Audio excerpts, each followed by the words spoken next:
Hey, FlimsyLunchTray here, and today we are featuring the Tier 10 Premium Soviet Cruiser, the Stalingrad, here on Hotspot in Ranked and Domination mode. We're also going to have another battle. Follow this one up, because I'm not going to show you quite all this battle. But there's going to be some... this battle video features how to deal more with destroyers in Stalingrad, and then the next video talks a little bit more about the positioning that I feel like only Stalingrad can do quite well. So, looking at the WoW's Wiki, I'm not going to read everything off of it, but we're going to just read a few things because the performance player opinion is really long, so we're not going to read all of it.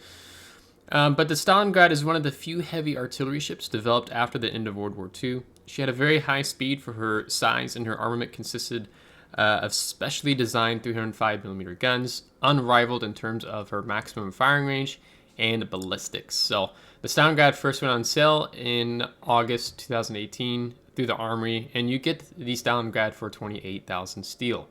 And Stalingrad is a fantastic steel ship. I'm so glad I finally was able to pick her up after getting the coupon you get every 6 months for picking up a ship in the Armory for either coal or steel. So the player opinion performance, I'm just going to read probably just 2-3 paragraphs from it because there's like 5 or 6 really long ones.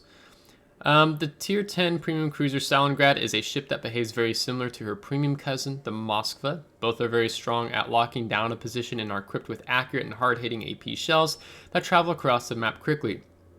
However, Stalingrad is more polarized and less flexible than her tech tree counterpart.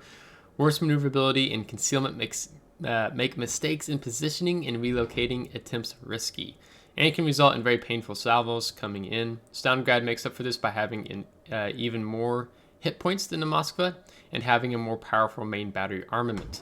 Stalingrad's strongest feature is her main battery, carrying 3 triple turrets with 305mm/61 rifles in an ABX layout. She will be able to deliver devastating salvos against many targets. Her accuracy is a rather weird case, with a dispersion ellipse similar to the German heavy cruiser Admiral Graf Spee, married to the highest sigma value at 2.65 than on other cruisers, but it remains possible for the shells to land further off the target than any other cruiser. The reload time of her main guns is very long, 21 seconds before applying modification or skills. Thus, main battery modification 3 is highly recommended to bring the reload down to 18.48 seconds. And then with adrenaline rush reducing further reload time, Stalingrad takes damage. With comfortable range of 20.4 kilometers, Stalingrad can inflict damage to her opponents from far away. Also, the Stalingrad boasts a very wow, this is very tricky how they wrote this in. Stalingrad boasts a robust health pool for a cruiser, say that 3 times fast, with 72,450 hit points. She beats out the Tier 9 Premium Kronstadt to claim the mantle of largest health pool of any cruiser in World Warships. With a torpedo protection system of 25%, she can handle incoming torpedoes better than most other cruisers, similar to Kronstadt. A fire on the Stalingrad will burn for 60 seconds base duration. So before I look at the pros and cons, I popped my radar because I felt like it was too quiet for too long. Wasn't picking up any destroyers, and I'm swinging around my guns and positioning to deal with the Kleber. Now this isn't ideal because I'm going to be showing broadside to the incomparable, but I don't really have a choice with how I'm having to position. It's often that a lot of French DDs, they pop their engine boost and they fly up that 3 line to swing in around here. So I've seen it done before, so it didn't catch me off guard. But now I'm having to deal with the Kleber and having this Shimakaze with me. So we've turned around, we got the turrets turned around. I've cut throttle, and we're going to slow down because I know he's dumped the torpedoes off of his port, and now he's dumping his torpedoes off the starboard bow, I believe. So we're going to avoid the first 2 sets of torpedoes, but he's got 2 more racks that's going to be coming off the starboard side here. We do have secondaries targeting him. Probably going to eat 2 torpedoes here, or this one. This one. So we took a lot of damage in dealing with that Kleber. So now the goal is to go dark. The Shimakaze actually did rather well with being a smokescreen right there. So that's going to allow me to go dark here and not have that Ragnar just pestering me away. And we're going to see that Ragnar again here in just a moment. But as far as pros go for the ship, it has the largest hit point pool of any cruiser. Very fast at 35 knots, top speed. And I'm not sure if that even takes account Sarah Mike flag. Guns are accurate with a Sigma Valve 2.65. Fantastic AP shells with improved auto bounce angles, reduced shell arming time. Has access to defensive AA fire, though it operates differently to the standard version, lasting an increased amount of time at the sacrifice of reduced damage enhancement and much longer cooldown. Surveillance radar is included on the ship with the great 12-kilometer range, warding many of her torpedo threats. Cons, high citadel makes brawling a challenge, and showing broadside would be a death sentence if not for her large health pool.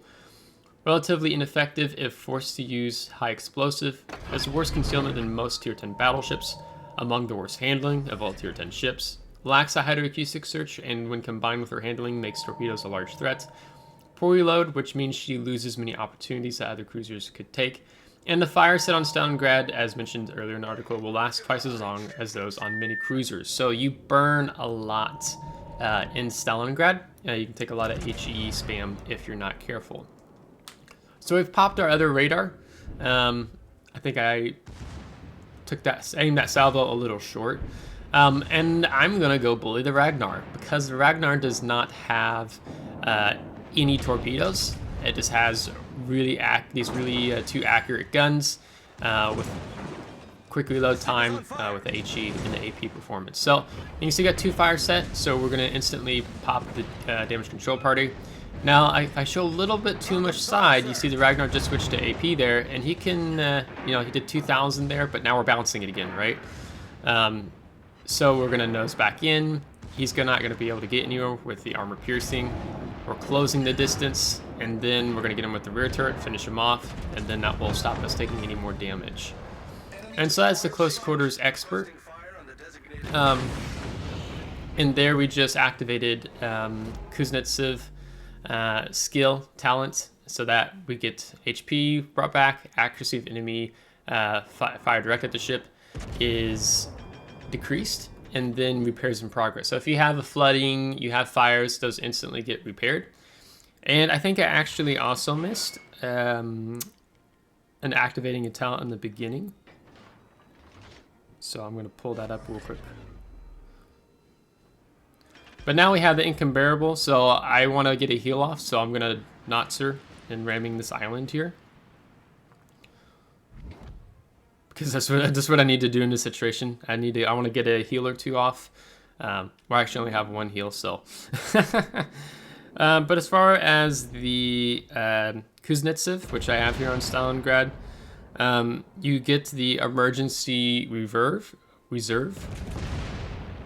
And that talent, it grants 1 charge to each mounted consumable upon earning the first blood achievement. So that was what we activated in the beginning when we killed the Kleber. As a pop radar here to see where the incomparable is. So that gives us additional charge for each mounted consumable on our ship, which is great. And then we activated what's called the Will for Victory right there at the end when that enemy Stalingrad from across the map went for my broadside. Very cheeky of him to do such things. I would have done it myself. So that is one of the things that the article was bringing up, is that you have to be very conscious of your broadside. And you're going to see in the next video that I'm going to be doing that a lot, paying attention to how I position. Because Stalingrad is very tanky when nosed in, angled in on an enemy target. Very good in that regard. But if you get caught out showing too much broadside, you will be punished for that. So I was hoping to be able to help out my Shimakaze player there and get another salvo in on that Stalingrad, but it's not going to happen. There was 2 ways I could play this, and either one, I can keep trying to reverse around this island and back towards the Moskva, or the other is I can try to take on the Incomparable, because now the Incomparable is the last ship. What I want to do is I want to ram the Incomparable. I want at least want to trade in this situation. However, the Incomparable is a premium ship with a lot of gimmicks up her sleeve for a battleship. And some players are still getting used to this, but the Incomparable has torpedoes. Ideally, I would like to try to get more in bow in, nose in towards the Incomparable, like on his bow, because now I'm going to be open to his torpedo angle. So rather than coming straight at him, I thought, well, maybe I can outsmart him and let me go left here a little bit and see if I can't sidestep the torpedoes. Now you see we do knock out the main turrets, one of the two main turrets, and often if you aim underneath those main turrets, you can knock out at least one or maybe even two of the main turrets on an enemy ship. So just lower just beneath and go for it. I mean, probably could even try to go more for the Citadel there in that situation. But that's just something I noticed with Stalingrad that you can kind of do quite easy. And that match ends up being a win. So I didn't feel like that was enough to show you more Stalingrad's abilities. So we're just going to switch to this randoms battle here on Sleeping Giant.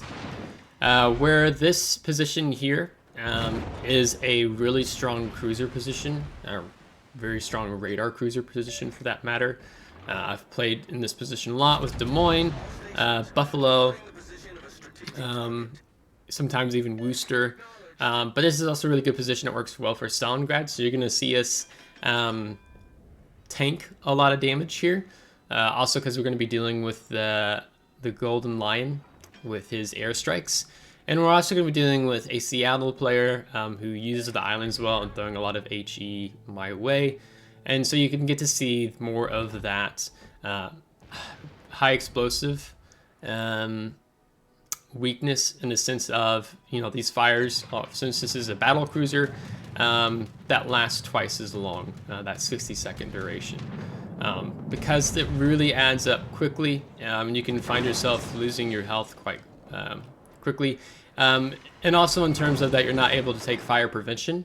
Before the Commander rework, you could take fire prevention to reduce not having two fires on your superstructure. In Stalingrad, that was really needed, but now you can't. So you eat more damage there with fires burning over a longer period of time. So you have to be able to manage your repair party and your damage control party consumables quite well to be able to increase the longevity in Stalingrad. And getting the unique commander, which we'll talk more about tomorrow, Kuznetsov, is really, really good because you saw how we were able to activate the Will for Victory in last battle, which gave us that additional health, especially right now. I don't know what they call it now, but Superintendent gives you additional consumable charge of the health repair, or maybe it's different skill.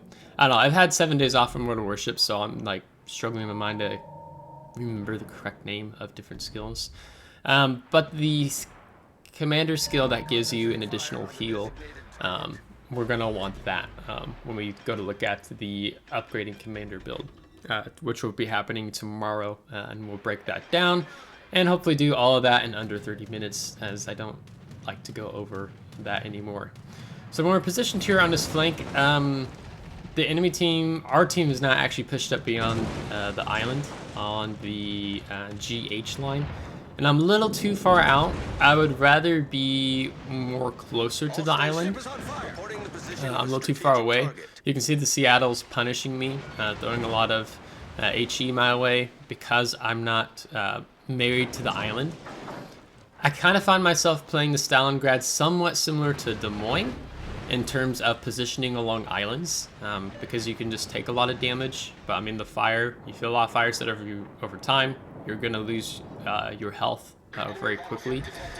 But then in contrast to something like Des Moines, because you're very tanky, you have very good armor scheme on the bow and the bell side of the ship.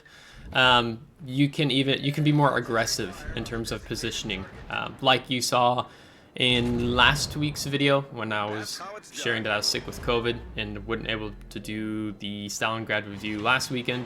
You got to see me showcase a very aggressive position where otherwise I wouldn't have done in something like Des Moines. Des Moines is a heavy cruiser, but she can't tank a lot of damage very well. But here in Stalingrad, we can tank the damage somewhat well, even though the fires burn twice as long. So you're going to see our potential damage is going to start spiking as these airstrikes come in. Now, if you notice, pretty much the entire time we've been working this island position, I've not been sitting still. I'm keep rocking back and forth. You see me checking over off to the port, where I'm looking to see if there's any enemy ships from A or Bravo that can potentially get a salvo off onto my broadside when I'm reversing back. So I'm constantly checking over my shoulder, so to speak, because I know the weakness that Stalingrad has in that regard. So being in this position with my team being behind the island at GH, if they want to push up, these ships are going to have to show broadside, like this Seattle player. I'm not sure why the Seattle player decided to come out here. He was actually doing just fine working behind the island. And so we're going to punish his broadside with the 2 citadels. And then he's going to pull a gamer turn, and he's going to show us broadside again. I don't know what he accomplished by doing this. He was better off staying behind the island because he was able to stay dark when he was continuing damage. Didn't do as much damage as I wanted here. But if you're watching, this isn't the way to play Seattle, because this player later ends up calling the Seattle garbage. But it wasn't the ship, bro. You played it poorly. So don't do that in Seattle. You're a light cruiser. You want to be firing behind the island, right? So we're going to punish the Seattle for what he did there. And then my clanmate, Void, is going to step up in the Annapolis, and he's going to finish off the Seattle for us, because I was tired of this Seattle just throwing a lot of HE, constantly setting me on fire over here. I don't like it, because Stalingrad just does not like fires. You know, here we have another double fire set again, but our DCP is about to come up. Looks like one of the fires went out. And then the Golden Loot Line is still dropping airstrikes on us. So that's why I'm continuing to rock forward, reverse. So it makes it even harder for him to try to get an accurate airdrop on me. And he also seems to be over leading a little bit too much. So so far we've tanked over 2.3 million damage. I mean, a lot of that is just because the air strikes missed. So it does showcase the importance of moving when you're in a position like this, like in Stalingrad. But when you're playing in a position like this in Stalingrad, I'm kind of just letting the enemy team get impatient, because I'm locking down them from pushing forward. If they do decide to push forward, we get to punish their broadsides, right? So you got to see us punish the Seattle for him pushing out, and then like, this ship is garbage. It's like, well, actually, it's not. Seattle's not a bad ship. It's weak. It's a light cruiser, but if you play it well, she'll reward you well. And we get a heal popped off here. We still have. See, that's the Smolensk. That's over there. So that's kind of another reason why I was reversing, dropping back, because I didn't want to be taking a bunch of damage from him. And we're having to play this patient game. So Stalingrad is really good at locking down positions, just like we are here. Just as the player opinion in the WoW's Wiki article. I'll even link that in the description below if you want to check out more other Stalingrad, because there was like 3 or 4 more paragraphs that were really long that I didn't read, because I didn't want it just to sound like I'm just reading and I'm not talking about the battle and the gameplay. The main battery, as the article is saying, is really strong. Really, really strong. And you can punish ships so hardcore with this. The shell velocity, the travel flight time, is really quick.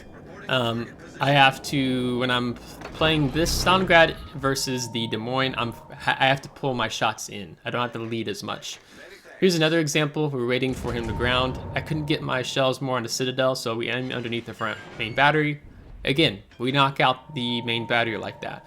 So you can often do that to enemy ships with just how hard the Stalingrad, these 305mm shells hit. They're quite special, as the ship design was talking about. Here we have the Kearsarge. He decides, you know what, screw this, I'm gonna YOLO forward. Okay, that's fine. We'll just take 18,000 of your health. So it's really good. I mean, and it's also trying to find this breaking point on this flank when we're able to just charge around the island and take on the enemy team.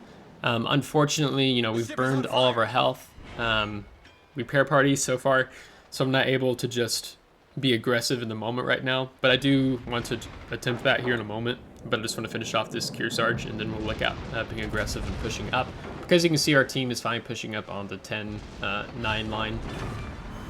And we're going to get a Pitadel there and take him out. And here's the Golden Lion again, dropping more charges on us. And again, he just keeps over-leading with his airstrike. So we get a lot of potential damage, but most of that was not actually close.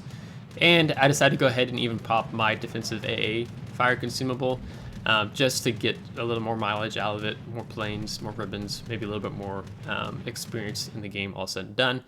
So now you can see we're going full throttle. We're going to come out around the island here. There's only 2 of them left because it's just the Stalingrad, or not Stalingrad, the Smolensk, sorry, and the Golden Lion. And because these shells are more like railguns, they don't fly, they don't have a high shell arc to go over islands, so that's why I'm not firing yet. So that's just something you have to be mindful of. In the comparison to something like Des Moines or a light cruiser, right? The shell arcs are all different. So you just have to be mindful of that. So you might find yourself, when you're playing another battle cruiser or heavy cruiser, when you start playing the Stalingrad, you find, oh, I don't have to lead the shells as far as I do in these other ships. So that's just something to keep in mind. You can get the turrets off quite well, all 3 turrets in a forward angle. Also, I don't illustrate it in this battle, but also when you're kiting away, you have decent another citadel. You can also get the firing angles of your front turrets as you're kiting away. Also works quite well because you just keep working the rudder shift where you angle, then you turn a little bit more away. So you're trying to entice enemies to fire on your belt. Just give a little angle, like, hey, instead of going for the superstructure, let me try to shoot the belt because I think he's giving too much side, but then you'll find that you're able to bounce it in the Stalingrad. So we're going to look at the post-battle results from this battle, and then we'll circle back to post-battle results from the first battle in this featured video. So we're going to do well, all said and done. You can see we got both Dreadnought and Fireproof. You're often probably going to do that in Stalingrad with a position like that when you have a lot of HE spammers like we were dealing with in this battle. Over 120,000 damage, 6 citadels, 1 destroyed ribbon. Not a whole lot. It was a decent battle. It was really good here in this position. You can see we're going to top 3rd on the team with over 1,700 base experience. The Agir and the FTG on our team did quite well. So I'll gladly take tips from that FTG player on what is he doing that worked out so well. So you can see a layout on the damage. You can see we did decent damage, but we only nabbed the 1 kill. Otherwise, we just punished the Musashi, Seattle, Smolensk, and the Agir on that 1 salvo. And here is the credits and XP earnings with premium count, just so you can see what you might earn with not taking a bunch of special economic signals. And here's the first battle. So the close quarters, the first blood, with getting 84,000 damage, 2 destroyed on those, both the destroyers, the Ragnar and that Kleber. And going into team score, you're going to see that we are going to top the team with over 1,900 base XP, even though we died. Our Shimakaze in Moskva ended up dealing with that unbearable. I think they set him on fire, pretty much brought his health pull down, and they were able to kill him. But it was actually really uncomfortably close at the end of that battle. So I'm glad our team was able to pull off the win there. And then you're going to see a detailed report, most of our damage being on that Ragnar and Kleber. And then that incomparable before he took us out with his gimmick torpedoes, because Wargaming has just put so much gimmicks on that ship, it's ridiculous. And then here with premium count and ranked, you can see we did even better than the random battle in terms of credit and XP earnings. So I think Stalingrad is a fantastic ship. So right now I have two steel ships. I have the Bourgogne and I have the Stalingrad. Then when it comes to which one would I recommend over the other getting first if you're a newer player, that's a really good question. I think it can be up to you. I still, if I could do it again, I would still get Bourgogne first, just because she's a really fun tier 10 French premium battleship. And then I would get Stalingrad second. That's how I'd handle it, because these two ships have stood a test of time, and I would say consistent in fun factor. So yeah, so tomorrow we are going to do an upgraded commander build of the Stalingrad. So we will look at the modules, we'll look at the upgrades, we'll look at the consumables in the commander, and I'll give you my thoughts. So if you liked today's video, make sure to give it a thumbs up. If you did not, give it a thumbs down. Subscribe if you do want to see more. If you're subscribed, thanks so much. I really appreciate it as we continue to grow the community here with you. And I look forward to what we have coming ahead in the next 2 weeks for you here on the channel. So until next time, take care.